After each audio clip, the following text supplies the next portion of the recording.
Good afternoon to my fellow East Coasters. Good morning to the rest of the country. I just want to share a quick personal anecdote before we kick off the Fireside chat panel, which helps illustrate not only why I'm here at Virta, but why I think this concept of moonshots is so important. Just over 2 years ago, we lost my father to complications from type 2 diabetes. And despite being a physician, his experience with a chronic lifestyle-driven disease was far too common. Resignation that it was uniformly going to progress in one direction, treated with drugs that worked less and less over time, and then ultimately losing limbs and then his life. We can do better and we have to do better. And that's why this concept of moonshots versus incremental improvement, I think is such an important and interesting topic. And to help us in that journey today, we have two really experienced and distinguished speakers managing very large and complex organizations. First, Dr. Sri Chagaturu, the Executive Vice President and Chief Medical Officer at Cvs Health. There he leads the medical affairs organization across Aetna, CVS Caremark, CVS Pharmacy, Minute Clinic, and I'm sure a dozen other organizations we didn't have time to name here in the upfront. He's also a practicing internal medicine doctor at Mass General. Joining him is Dr. Susan Kirsh, the Acting Deputy Assistant Undersecretary for Health at Dean, and also the Veterans Health Administration. She's been there for over 20 years and has led a number of transformative initiatives. But beyond those introductions, I'd love for them to introduce maybe themselves and their organizations, more importantly, briefly. We all have heard of their organizations, but they're covering a lot more than most of us are aware of. So maybe starting with Sree and then moving to Susan, tell us a little bit about the full organization, the populations you all are serving today. Kevin, first off, thank you so much for the opportunity to be here and be part of this conversation, and also for sharing your story. I think all of us have these stories of how health matters to us and our loved ones, and it reminds us of what we do every single day.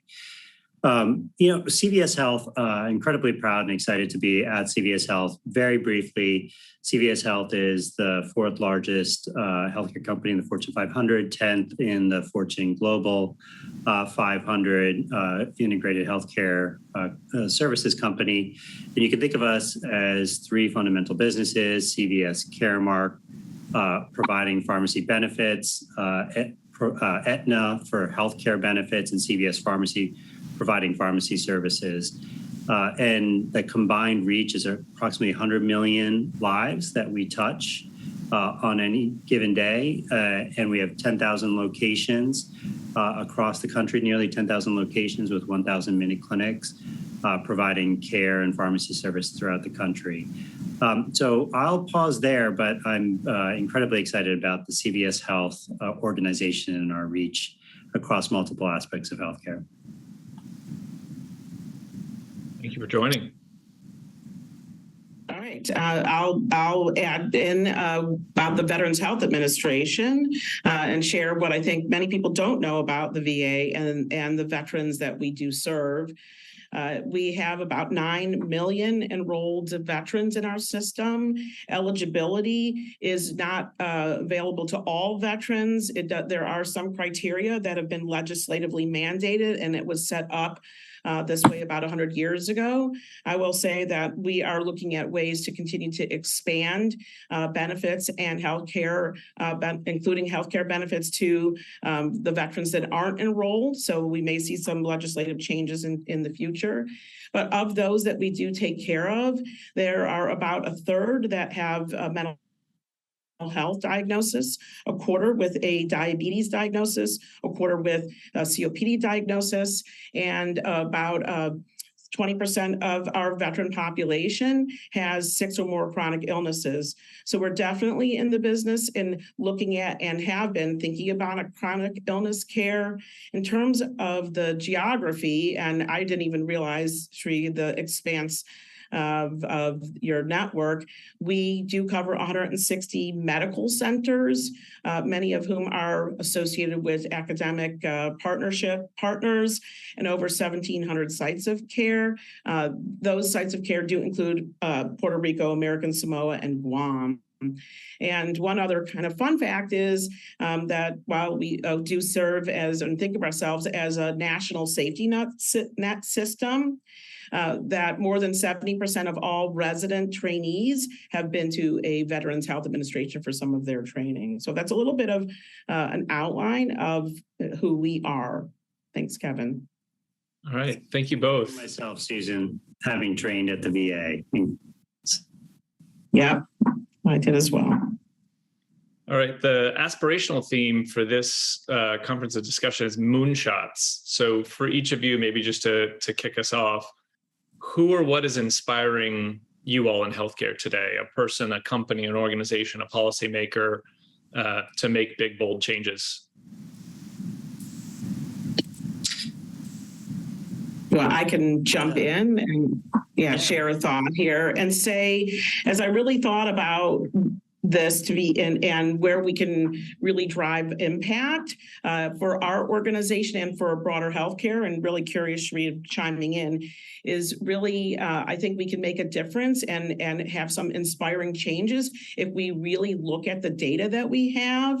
We are early adopters and innovators in the electronic health record more than 20 years ago. We must lean into the data that we can get out of that electronic health record, recognize that right now we in some ways have too much data, but organize and drive forward the patient as the veteran, in our case, as the consumer, ensuring that the data that we do derive has their voice, what matters to them, and use the data in ways to increase basically the human experience, the care that they get. So getting a little bit more specific, we're working with a company that is modeling and looking at, as an example, veterans that we don't see that have been into our system yet have diabetes and other chronic illnesses, what we put into that category of deferred care. So how can we, this is an example, use that deferred care with our medical centers and really identify and be proactive and systematic, reaching out and helping to link veterans with the care that they may want or need, but may not have, and may have trepidation in coming into the medical centers or reaching out to us.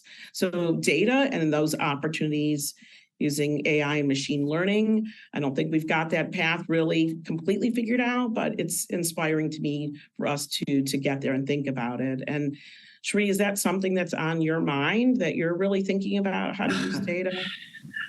Yeah, and we'll have over the course of the next 20 minutes or so a lot of opportunities to talk about data. But I think when you talked about data, it totally aligned with how we're thinking about it. And then there's another comment that you made there around consumerism and how do we think about patients as consumers and transform that experience of accessing and getting care. And that's really been central to our thesis at CVS Health. How can we bring that consumerism to all of those experiences in healthcare? So fully agree with what you're saying, Susan. And Kevin, as you were asking what or who is inspiring me and transforming healthcare, as I was thinking about this question, I really want to call out our pharmacists and nurse practitioners and frontline workers throughout the entire pandemic have been helping to bring care to patients throughout the pandemic. Have been through a lot, and just we wouldn't be where we are at this point without all of their tireless efforts. And so they've been incredibly inspiring to me to see everything that they've done. Absolutely. I think you'd be hard pressed to find many people who are listening today who hadn't been in front of one of those frontline workers from CVS in the last 2 years and really depending on them at some point. So you've both talked about data and big, bold visions. You've also talked about large and complex organizations. If we narrow it down to the next year, where are you focused as you think about a new future for care delivery, and what are you all working on? Maybe start with Sree and then go back to Susan.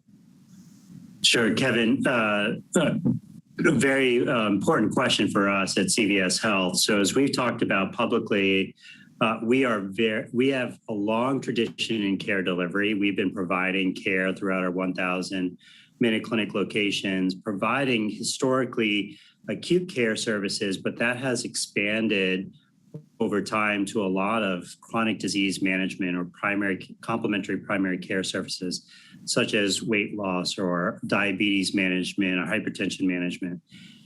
In addition to the expanded set of services that we provide in Minute Clinic in communities throughout the country, we've articulated our desire to continue to expand into care delivery, and that is in 3 additional areas beyond retail health. One is primary care, and we recognize the centrality of primary care as all of our folks listening in on this conversation as the quarterback, as able to help people navigate through a complex healthcare system. We see opportunities to provide support both in government-funded Medicare, Medicaid, as well as in commercial primary care. In addition to that, we also recognize that providers are going through a transformative moment, moving over the last decade from fee-for-service to value. And so we see an opportunity in MSO, or Managed Services Organization, to support clinicians in that transformation with population health support. And then the third area is in home health, and as we see home being the most preferred site of care for patients if it is an option, as well as the ongoing trend towards delivery at home over the next decade and moving forward. You may have heard of our acquisition about Signify in the news, and Signify represents a substantive advancement of 2 of those 3 areas with Managed Services Organization, with Caravan Health, as well as enabling risk, understanding risk in the home, and having, after the deal closes, we would now have 2.5 million home visits by 10,000 clinicians every single year by Cvs Health. And we're really excited about that opportunity. So, Kevin, I hope that helps explain a little bit about our continuing aspirations in care delivery. To summarize again, is to be at the nexus of care coordination, cost containment, and patient experience. Yeah, thanks for walking us through that, and especially connecting how the recent acquisition connects to the strategy, because we all see the news headlines and people always wonder what's going on there. So I appreciate you connecting the dots for us. Susan, how about you in the next year? Where are you all focused on care innovation? So I'm going to springboard onto a few things in a moment that Sree just shared. I'll say that in terms of availability of care delivery, making it easy for, and we got used to that a bit with virtual care kinds of engagement in the pandemic. How do we continue to make ourselves accessible? In the last 2 years, I was a part of leading a national clinical contact center implementation for 24/7 access to scheduling provider visits, clinical pharmacy specialists tagging on to the importance and the team member, the clinical pharmacist, as well as virtual provider visits, pharmacy, nursing, and scheduling. And so that is 24/7 in our medical centers. We get about 44 million inquiries a year, and we'll continue to build and probably add in some mental health providers into that for evening and off hours. So the accessibility there, I think, is important. And how do we, again, drive making it easy for our veterans to get the care that they need. And some of that is outside of brick and mortar. So the contact centers is in that way, but I'm going to add on to or emphasize perhaps the home care component and accessibility in the home. I think we're moving, we have our care models of when a patient comes in, and I used to do and lead nationally group visits for patients with diabetes using all different types of health professionals. Now I'm thinking, how do we do that and make that available for patients virtually? Making it a combination of virtual and in person, I think, is important. We're looking at home lab services and piloting that very heavily, and continuing to drive in that, meeting the patients where they are most of the time, which is not at our healthcare facilities. And I'll end by sharing that we have a really strong innovation ecosystem, and we are really excited to work with academics, agencies, other academic places, government, nonprofits, and industry, and specifically test and then look where there's opportunities to scale. And I'm going to emphasize in the consumer and patient home, or at least outside of the healthcare environment, brick and mortar spaces. Thank you. Maybe let's pull on this thread a little bit that Susan started us on around accessibility and availability. And maybe Sree, if you want to pick up there, what innovations are required in care navigation and delivery to help patients access the care they need and coordinate care across all of these different assets that are out there? And then I'll move back to Susan probably with a similar question. Yeah, so I think Susan laid it out really well with what veterans are seeking and what consumers are seeking throughout healthcare, which is that, one way that we talk about is an omni-channel experience, or which is ultimately convenience, but being able to access the care that they want, that patients want, that consumers want in the modality that is right for them. So that could be in person, it could be an in-person in the home, or it could be in a clinic or virtually. And so we could be in any one of those channels. Some of those channels are better than others. And so we need to be able to quickly flip someone from one channel to the other if we find that virtual is not right. How do you get patients to a physical location? And as we think about and as we extend our care delivery assets, we're really thinking about how do we bring together all of this. Virtually, you're seen, and we recognize that you need a follow-up visit in a minute clinic. Let us dynamically schedule you for a follow-up in a minute clinic so you can get that physical examination and then refer you to the individuals that or the teams that can help you on your path to better health. So I think convenience is really important. Underlying that is what Susan was talking about before in her opening comments around data. But in the use of data, we're really thinking about, there's a lot of work that's been done in understanding gaps in care, right? And so when we think about population health and understand those gaps in care, but the next step here is how do we then also understand the patient as a consumer and what's the best way that they want that gap in care closed? One part of that is the convenience aspect, but another is what kind of consumer are you? So Kevin, you might be, let's say Kevin and Susan, you're both looking, we want to make sure that we get your flu shot as we enter into flu season here. Kevin, you're a value consumer. So we want to message to you that it is, no cost to you and message you that. And Susan, you're a convenience consumer. So we want to make sure that there's a location that's right next to your home. So it's not just enough to have an omni-channel experience, but it's also using the data to be able to help consumers know what's the next best action based on their values. So as we think about what is necessary in facilitating that advancement in care delivery and care coordination, continuing to push on this omni-channel experience, and then also continuing to push on the use of data, but really thinking about data in terms of driving next best actions and the consumerization of healthcare choices and care navigation. Awesome, thanks. I love the real-time segmentation there, putting me in the bucket of cheap consumers who are looking for a cheap solution. Susan's the busy one who needs convenience. That was very well done. Susan, the VA is the largest integrated system in the country. So you're both a massive payer and a massive health system. What are you all doing to help get veterans to the right care for them, whether that care is inside the VA or out in the community?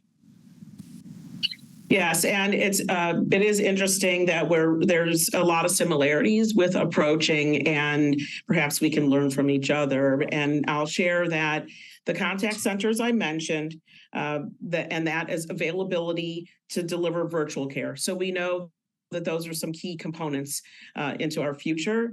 We also have an effort that is called Referral Coordination, where there are staff trained at every medical center to help veterans know whether they're eligible to go into the community and whether that is the right choice for them, in discussion about that. What options there are. So we look at in our direct care system in the community or virtually, either in our direct care system. And we did during the pandemic have some virtual in the community. So veterans have options, and we have staff that are helping guide some of those decisions, a complexity that other health systems don't necessarily have, but is legislatively mandated. And I want to lean in a little bit into what we call online scheduling, which I know as a consumer of CVS that I've used online scheduling, leaning in and the ability to change appointments, to get different types of appointments online for those that feel comfortable with that. And text messaging, you alluded to tailoring some of the text messaging. We have some ways to do that in our electronic health system and call them preferences. So helping any provider that may care for that patient know what some of their preferences are, that they like text messaging reminders, and they like I like the next best action using data that makes it, again, easy for someone. We're all busy and we want to know what's the next step here. But we're also using chat function through the clinical contact center to understand in real time if there is a problem that the patient can take care of outside of having to pick up a phone or go into a medical center. So playing off of the consumer, veteran, patient needs and helping guide some of that and support some of that. Thank you for sharing. Well, I noticed both of your organizations have the word health, but not the word healthcare in the titles. So really it is around health. And we've talked a little bit about health equity and gaps in health. And you've talked about data earlier. Maybe starting with you, Susan, I'd love to hear a little bit about the role data plays in uncovering health gaps, inequities, and disparities in your population. And then what role social determinants are playing in your approach to deal with that in your strategy. And then same question for Sree after Susan. So probably people would assume, right, as a publicly funded agency, we have that social mission and have been doing homelessness work as one of the four, social determinants of health that I'll focus on. And so we have an office of homelessness, and that by having that aligned to the undersecretary, and there's been a few secretaries that have focused on this, we have data on our populations and are actively working with them. There is a homelessness coordinator at every single medical center. So it is a commitment that we've made, and we've been intentional about setting that up. An additional and important social determinant of health is transportation. We have years ago set up something called beneficiary travel pre-pandemic, where we subsidize patients and pay them essentially, depending on if they have service-connected conditions from military service, and pay them to go into brick and mortar medical facilities. And we're currently, as you would imagine, rethinking that and what we need to do. It's about incentives to help support veterans get the care they need, right? So what would that look like if they had a virtual visit? And then I want to tag onto that really and not go too deep, but that we have rideshare programs that we've been piloting in VA to help veterans get to appointments when they need that we have paid for, and veterans don't need to pay for those rideshare programs. Over 270,000 rides over the last 2 years and 2.5 million miles. So we take transportation seriously. And I think I'm just going to briefly, because of the focus on chronic illness and diabetes care, talk about food insecurity. Really, very recently, there was a White House and a number of efforts around food insecurity. And we developed in VA a screening tool that I'm going to look at called Assessing Circumstances and Offering Resources for Needs, called ACORN Initiative.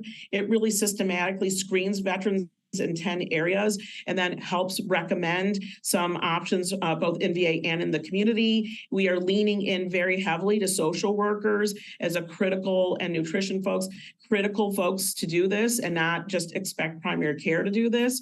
I think that this is important to get the whole team really helping patients think of how to manage and support their health, as you point out, outside of our healthcare system. I'll stop there. I did only go to 3, but I'll stop there. Thanks so much. Sree, same question for you. Incredibly important for us to think about health equity in the same way that we think about safety in this country. We should not tolerate inequities. We don't tolerate never events. And so this is, quite frankly, going to be multi-generational work for us to execute upon, but it's important for us to have that North Star of trying to eliminate all inequities in healthcare. And that really is about designing a health system that's fair and just, allows opportunity for individuals to seek the care that they wish and desire. And so, to do that, to take bold actions to get to that zero, Kevin, you sort of intimated this in your question. We need to measure what matters, and measuring health equity is very, very difficult. And many of you on this in the audience have been working on trying to create systems that help us understand a member and how do they self-identify. And then basically based on those, how do we then determine the level of inequity, then determine the actions that need to happen. We're taking a number of actions at CVS Health to make sure that we measure what matters. And so that really starts with data working groups, standardizing our data elements, and creating health equity dashboards. But that's a lot of deep work with each of the businesses to make sure that the health equity dashboards are reflective of the levers that they have with their businesses to improve on health equity. And as you heard in my opening comments, we have multiple businesses. So how healthcare benefits attacks health equity is going to be different than how pharmacy benefits or retail pharmacy would. We also created an enterprise health equity business impact assessment. So it allows not only the dashboard, but if you execute on health equity, this is what the impact would be on business. And so what we're trying to do is show that this isn't just about a social mission, but there is benefits to the business, and helping businesses see if we move the needle here, this is what the impact will be. Then with that data framework, we then are giving our business units the opportunities and freedom to create initiatives to tackle health inequities that are particular to their organizations. But overall, we are also creating a North Star of attacking inequities in cardiovascular care and in women's health and mental health. And so that allows all of our businesses to work towards improving, and specifically hypertension, depression screening under women, mental health and cardiovascular health. Social determinants, Kevin, you mentioned that is also embedded in how we assess patients and their needs. And across our care management, care delivery efforts, we have social determinant assessments as part of our work to ensure that that is taken into account for our health equity work and overall healthcare delivery work. Thank you for sharing that. I love the way you all are not just tying the moral imperative around health equity, which I think everyone would agree with, but also the financial imperative and the economic imperative, and putting the two together in your business. And it seems like that combination is what's driving real action around it. Susan, question. I was just going to make a really quick comment that I think if we identify preferences for our patients, there are differences based on background, socioeconomic status. And if we can connect into that, we can hope to move diabetes to pre-diabetes and not getting diabetes. So I think it's important in changing the trajectory of disease progression. I don't know, just wanted to comment on that briefly and thinking about that. Yeah, that's helpful. And we've been working with you all now for 3.5 years with veterans and seeing great outcomes. But what else do you think has to happen in the US to help people understand that those chronic diseases, diabetes, prediabetes, even obesity, that they don't have to be that one-way progressive disease? What are we missing? What do we need to put in place? Well, I'll be really brief because I know we're running out of time, and say we need to really look at our financial incentives and incent the right things. Engaging patients outside of brick and mortar and outside of face-to-face visits, it needs to change. We need to allow support, staff augmentation, and other ways to engage patients that help change the way that they perceive health, since it is such a lifestyle driven, some of these chronic illnesses. So I'll just stop there and turn it back to you, Sree. Yeah, and Kevin, I think what you and the team at Virta are doing is an example of our ability to demonstrate that reversal is possible. I think you all have been assiduous in creating that evidence around reversal. So kudos to you and the team, and we need to continue to push that research agenda. Thank you. We appreciate that. Well, we're about to close here, but we have a tradition in our fireside chats. People always want to know what senior leaders like you all are reading. So what's a book that you all read recently that opened your eyes or changed your perspective on a topic? I'll start. I haven't finished it. I'm halfway through Station 11, which actually takes place. It was written a decade ago, but it really takes place in a post-pandemic world. But my wife said, "Why do you want to read a pandemic book?" But really, in the end, the book is really about the beauty of humanity under adversity, and it's just been very uplifting. So in case your pandemic lived experience isn't enough, go pick up Station 11. Interestingly, I picked up something, a book called Lost and Found. Catherine Schultz is a Pulitzer Prize winner. Being such a heavy science person, I wanted to look at what is a well-written book.